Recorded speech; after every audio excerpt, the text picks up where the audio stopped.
Men, how many times has this happened to you? To me, our babies sleep really, really good.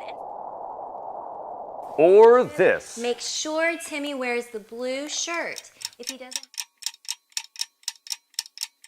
Or even this? And for my birthday, which is next month, I'd really like some of this. Do you have trouble listening or retaining information from your wife? You could be suffering from spousal selective listening, or SSL. With SSL, valuable input is intercepted or scrambled before it reaches the critical learning center of the man brain.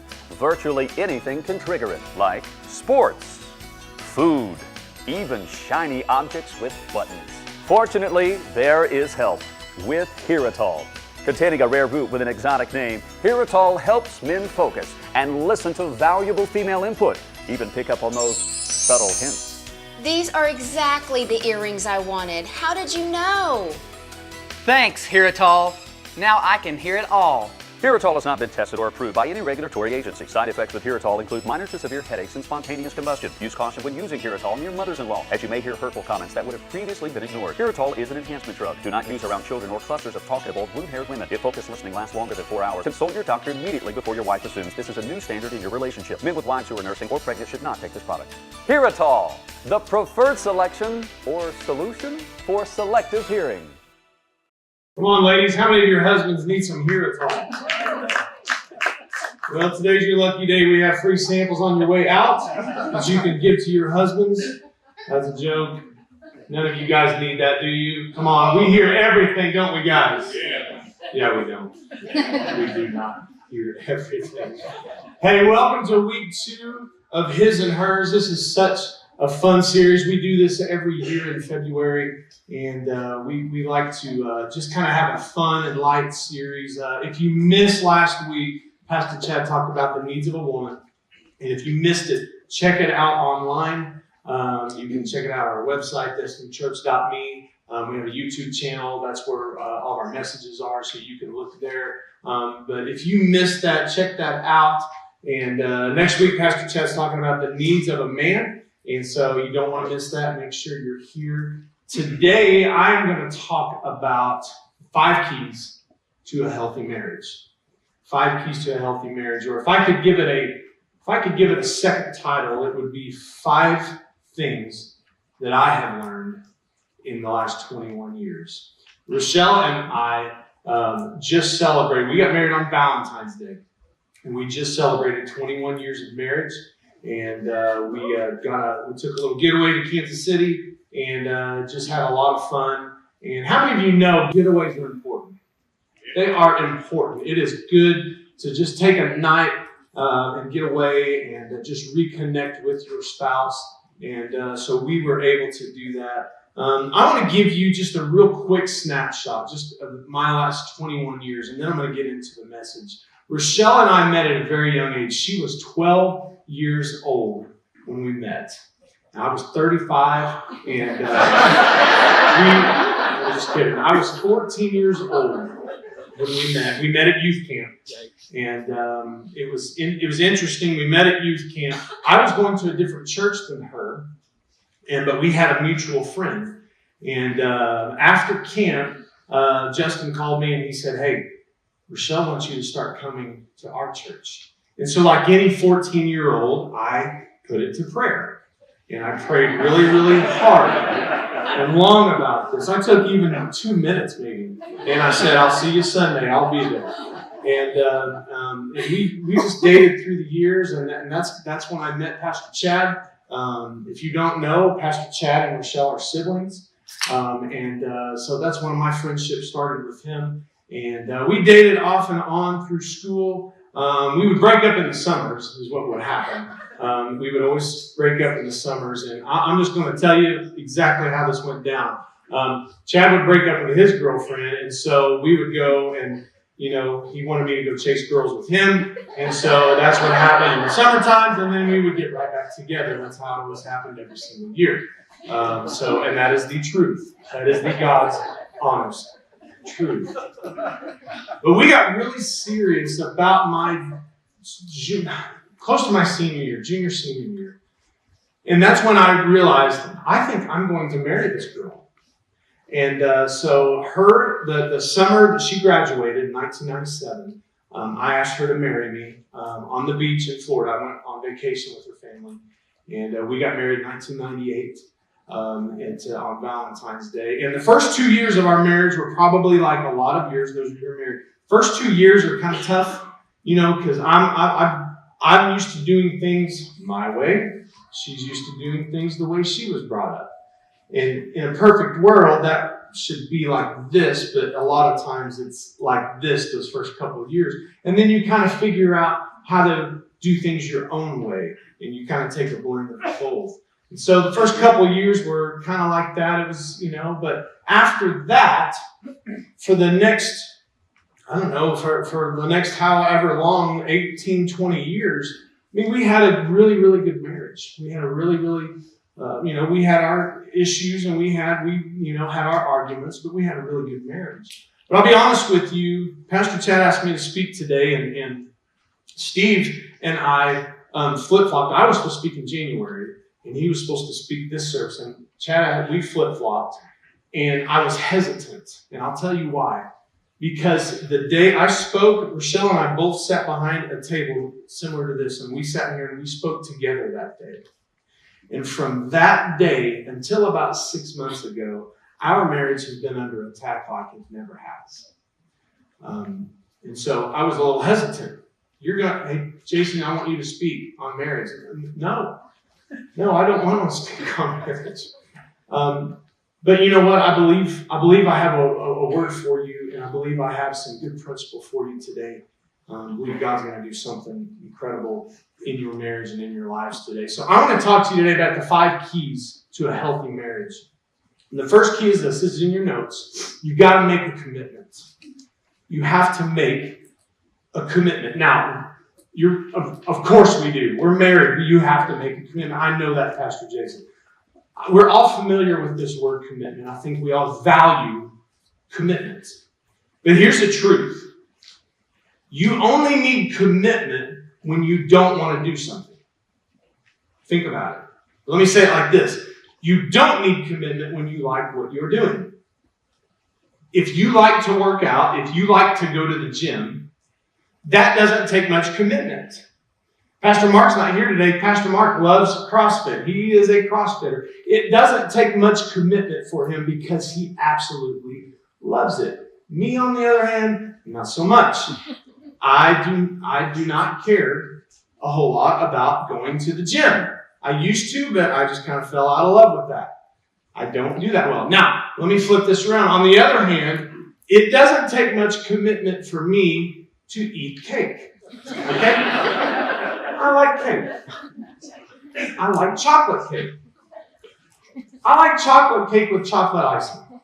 Okay? That is my favorite. It doesn't take much commitment to do that for me. Those of you in the room, I think we can all agree on this. It takes commitment to diet. It takes commitment to eat right and eat healthy. Again, you don't need commitment when you like what you're doing. Commitment's important for only the things you don't like. And I want you to hear me today. Don't mishear what I'm saying. There are going to be days that you don't like your spouse. I didn't say love your spouse. I said there are going to be days that you don't get along and you are fighting and you are arguing. There are going to be days that you may not like each other so much. And you will never, ever have a good marriage. You'll never have a great marriage unless you are totally committed to it. If you're in the building today and you're married, I want you to listen to me. I want you to listen to this statement. You need to throw the word divorce out of the equation. It's not an option. You're going to fight. You're going to disagree on things, but that doesn't mean that you are not committed to each other. Rochelle and I, we have had some fights over the years. Let me tell you, we've had some dandies. All right? We have argued and we have fought. We have said things that we now regret. We have had words. The problem is I usually don't get to use all of mine, all right? She beats me to it. But we have had a lot of arguments over the years, but that doesn't mean that I am not fully committed to her. If you have ever set an appointment with me for marriage counseling, I do some of our marriage counseling here. If you've ever set an appointment with me, you know that you come to my office, you and your spouse, you sit down, and the very, very first thing that I ask you is divorce an option. Because if you say yes, then I cannot help you. But if you say, Pastor Jason, divorce is not an option for me, it's not an option for us, we are fully committed to this marriage, we are willing to fight for our marriage and do whatever it takes, guess what? Let's talk. Let's visit. Let's talk. Let me see if I can help you. Let me give you some biblical principle on maybe some things that you are facing. If I can't help you, let me get you in touch with someone who can. But divorce, it's not, when you're fully committed to your spouse, divorce is not an option. There has to be a level of security in our marriages that says, even though we're fighting, even though that we are disagreeing right now, I'm not going anywhere. If Rochelle told me today, if she said, I'm leaving you, guess what? I'm going too. Where are we going? You're not going anywhere without me. That's not an option. It's not an option. You have to make a commitment. Number two, you have to embrace your differences. Embrace your differences. Rochelle's personality and my personality are totally opposite. Okay? She is more introverted. I am more extroverted. She runs from conflict. I deal with conflict if needed. I am more aggressive. She is more passive. We're just different. She likes the beach. I like the mountains. I like ESPN. She likes the Food Network. Okay? She watches the kids' baking challenge, Bobby Flay, all that. She watches. I don't like those things, but I watch them with her because that's what she likes. But we are so different. Have you ever taken a personality test? We used to offer one here, the DISC test, D-I-S-C, dominant, influential, supportive, and compliance. I'm the D-I, she is the S-C. We spell DISC, we are that different. That's just how we are. And this used to bother me. Why isn't she more like me?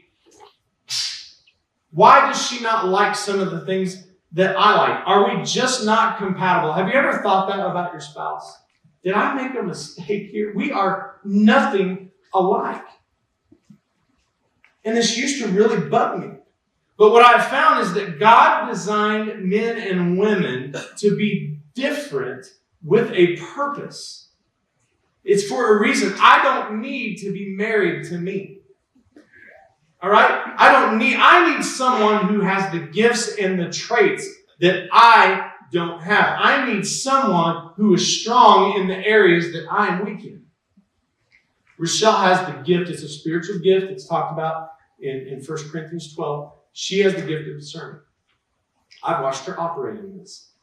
I do not have this gift whatsoever. I mean, I've seen her operate. It's just amazing to watch her now. I don't have that gift. This isn't a spiritual gift, but this one thing that I'm good at that she's not. I'm good geographically. She doesn't have a clue how to get anywhere, okay? She is clueless. She could not, now, I don't think I could take her to an airport if she would get on the right plane to go where she wants to go. I don't think so. I do that for her. I'm strong in the areas that she is weak in. And I have learned over the years to actually embrace our differences because God created us and brought us together for a reason.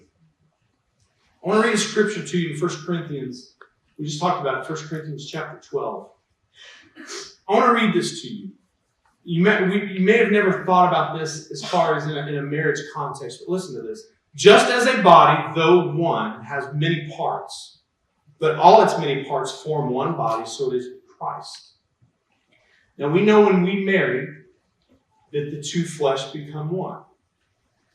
So if I could just change this text a little bit and change the word body to marriage, just as a marriage, though one, has many parts, but all its many parts form that one marriage, so it is with Christ. There's so many different parts to a marriage. There's so many different gifts and traits, and that is by design. God created us to be different. You've heard the cliche, opposites attract. It's true. So embrace your differences. Learn to love and to fall in love with those differences. Because where you are weak, your spouse may be strong. Embrace your differences.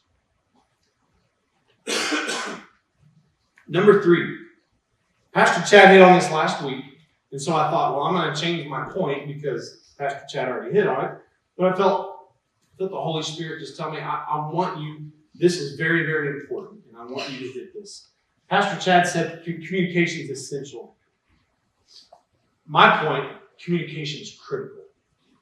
Communication is critical. It's so important that we communicate and we communicate well and efficiently with our spouse. We can communicate in our careers, with our kids, with our friends, but a lot of marriages struggle with communication. I want you to listen to this. It said that the average married couple spends less than 4 minutes per day in meaningful conversation. I just can't fathom that. We communicate about picking up the kids from school and from practice. Maybe you communicate to your spouse about the grocery list. But when's the last time that you have communicated with your spouse in a meaningful conversation? How are you doing? No, really, how are you doing? How is life?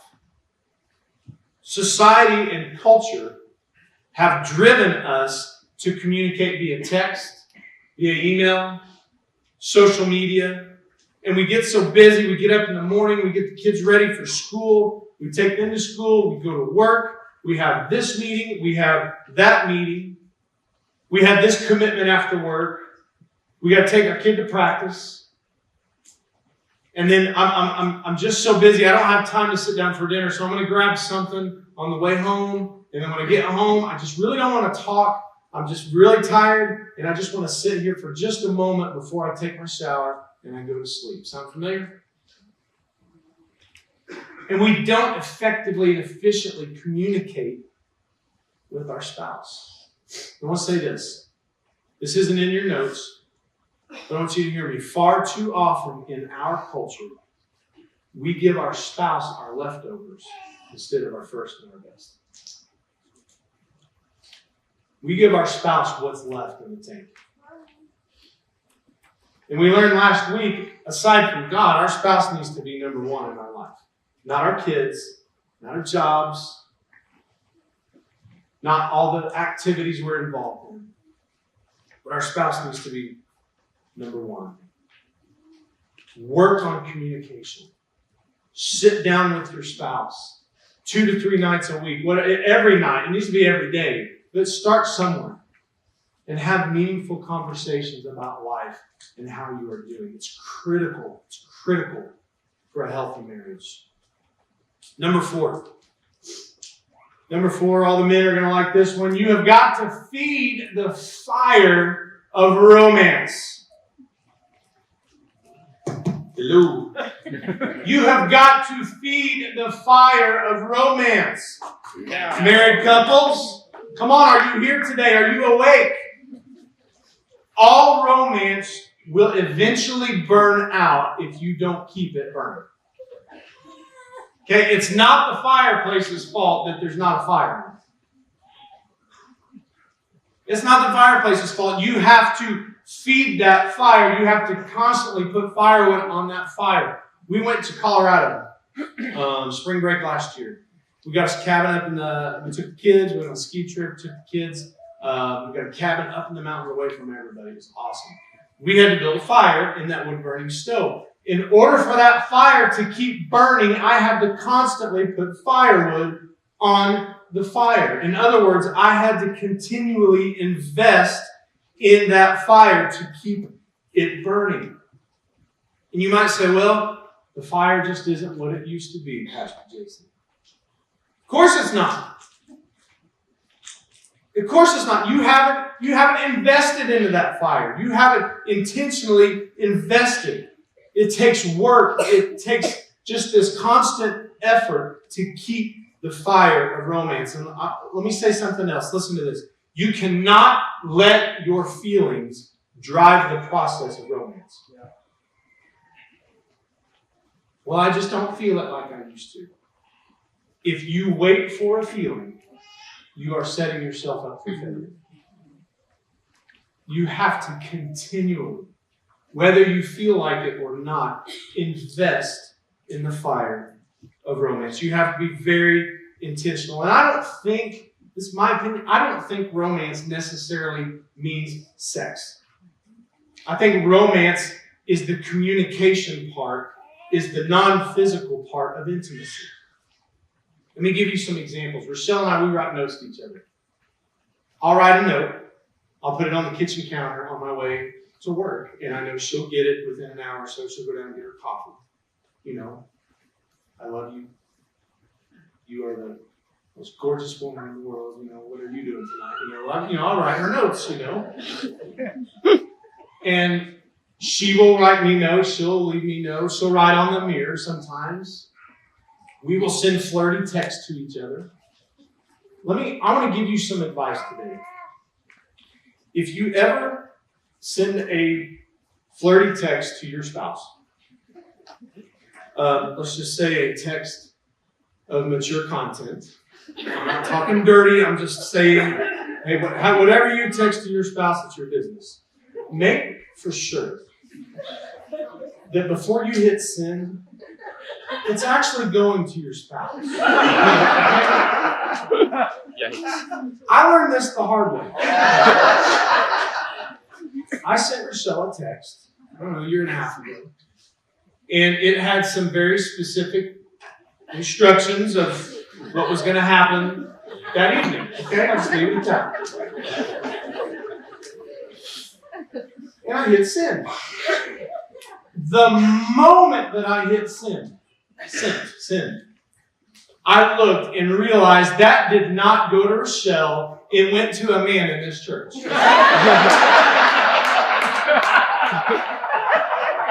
And immediately, I'm like, no, please. Unsend. Don't you ever wish that there was an unsend button?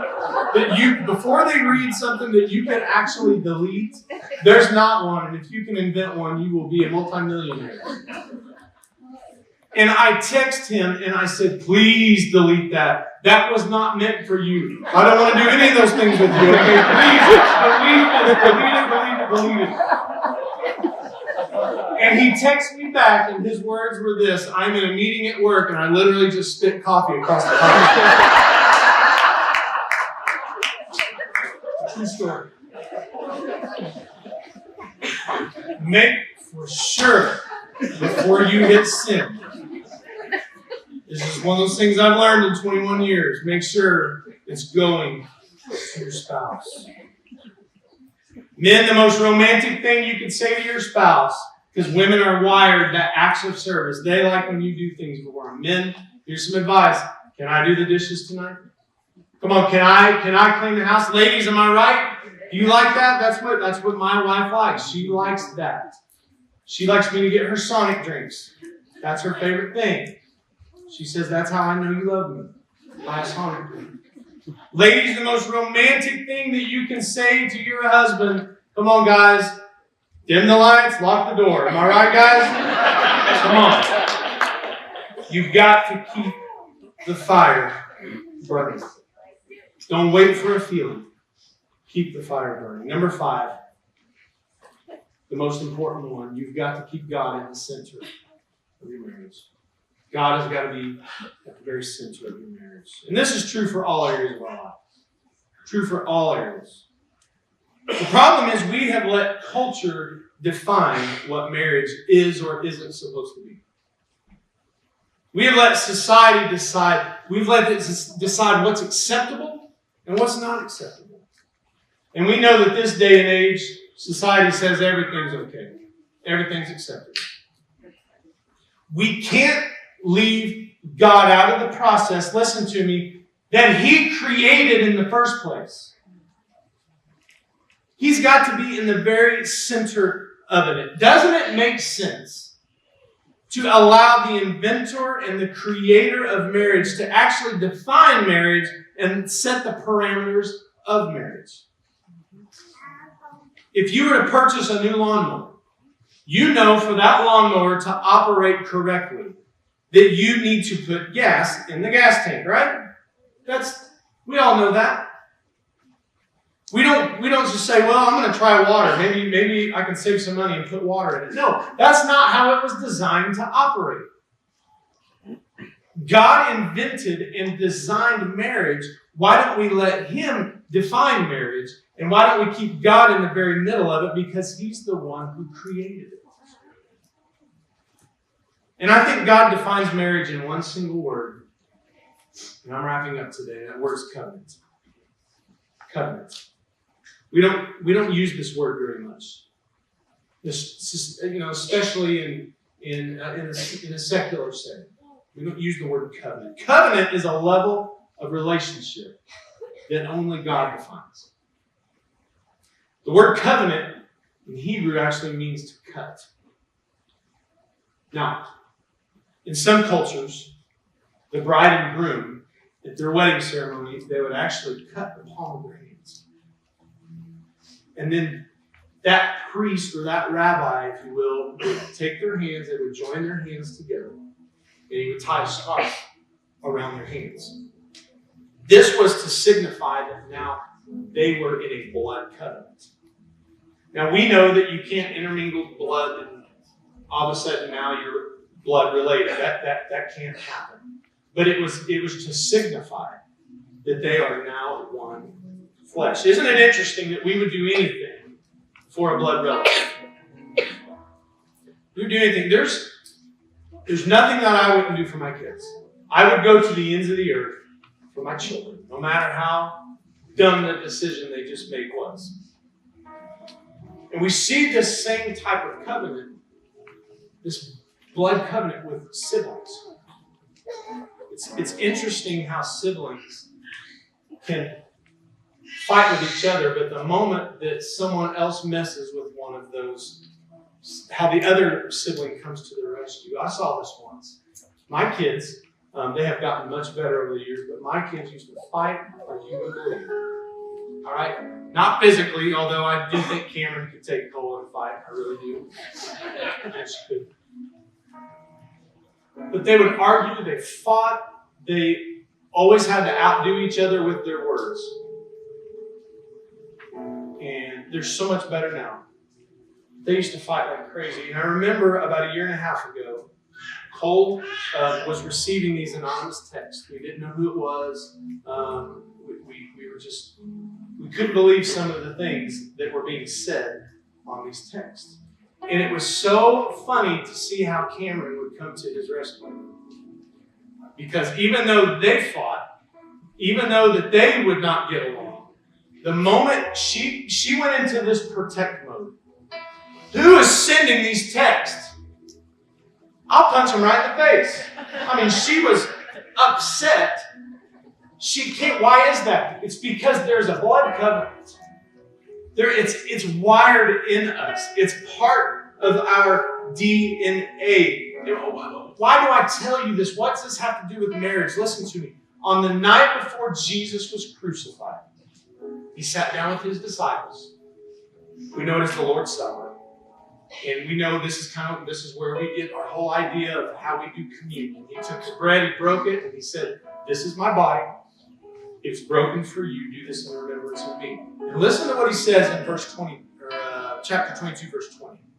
Jesus says, in the same way after the supper, he took the cup and he says this, "This cup is the new covenant in my blood, which is poured out for you." Jesus was saying, I'm making a covenant, a blood covenant with you, that I'm never going to leave you. I'm never going to forsake you. I will always be there. I'm going to send my Holy Spirit to be your comforter. And I think my favorite part of this covenant, Paul talks about it in Romans chapter 5. It's one of my favorite verses in the Bible.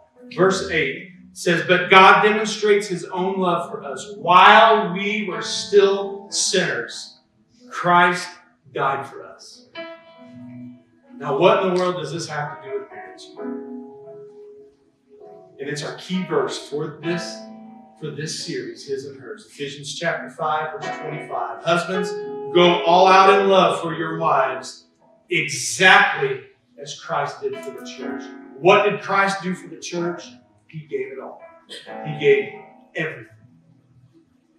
God, how do you want me to love my spouse? I want you to love your spouse so hard that you would be willing to die. You would be willing to give everything, just as my son did for you. You see, marriage it's not a contract. It's not a piece of paper. It isn't a, let's try it and hope this works out. It's a covenant. No matter what happens, I am fully committed to you. On your best days, on your worst days, I'm here. I'm not going anywhere, for better or for worse, in sickness and in health, for richer or poor. I'm here. That's covenant. It's not a contract. We enter into a contract because we fear that the other party is not going to live up to their end of the deal. We write contracts for property, for automobiles, real estate. And we say, here are my terms, here are your terms. If you do this, then I'll do that. That's a contract, but that's not how God designed marriage. You see, a contract is based on distrust. I don't trust you, therefore I need you to sign this contract. Have you ever noticed that a contract never says what you get if you do what it says? A contract only says, here's the penalty if you don't do this. If you don't pay your mortgage, we're going to take your house. If you default payment, here's the penalty. If you breach contract, here's what's going to happen. It's based on distrust, but a covenant is based on commitment. No matter what, no matter when, no matter where, I fully commit to you till death do us part. There's no conditions, there's no clauses, there's no terms, there's no fine print. It's a covenant. It's a covenant. A contract protects rights. In other words, it says it's all about me and what I might lose. But a covenant surrenders rights. What can I do? No matter how I feel, what can I do to make her feel like she is the only woman in the world? Surrenders rights. The contract is all about you. I'm going to protect me. I'm going to make sure that I am protected. But see, a covenant is about them. I've heard it said this way: the greatest relationships in the world are when two servants are in love. The most destructive relationships in the world are when two masters are in love. My question to you is this: are you a servant lover or are you a selfish lover? And today, as we wrap up today, I want to read one quick, take me 1 minute. I want to read this story. This is the best couples devotional book I have ever read. It's called Closer. It's by Jim and Kathy Burns. Highly, highly recommend this. Jim and Kathy Burns had an older couple that had been married for years at one of their conferences. They do marriage conferences. And they interviewed them on the stage. And I want you to listen to what they say. It says, Helen and Lee have one of the finest marriages we know of. They're in their late 60s and there is still a sparkle in their eyes as they look at each other. They constantly hold hands, and you can tell their love has grown over the years, not diminished like that of many other couples. He says, one time at a marriage conference, we asked them, how do you keep your marriage relationship so strong and refreshing? And Helen looked at Lee, and Lee smiled, and he took her hand, and listen to this, he spoke to her, not to us. And he looked at her and he said, do you remember what I told you the day of our wedding? She smiled back and almost bashfully, and she said, of course. And he said, I'm going to outlove you every day of our marriage. And Helen looked at Lee, and she said, do you remember what I said to you? And she answered her own question. She said, no, I'm going to outlove you every day of our marriage. And only then did they focus on us, and they told us this. They said, these aren't fancy words, but we have really tried to live by that promise. I'm going to outlove you every single day of our marriage. That's servant love. See, it's not about giving. It's about giving. It's about serving each other. And today, I want to pray over you today. I want to pray over the married couples, but as we close today, I want you to consider these points. I want you to consider, am I a servant lover or am I a selfish lover? Do I serve my spouse? Or is it kind of all about me? All right, let's pray today. Jesus, I thank you for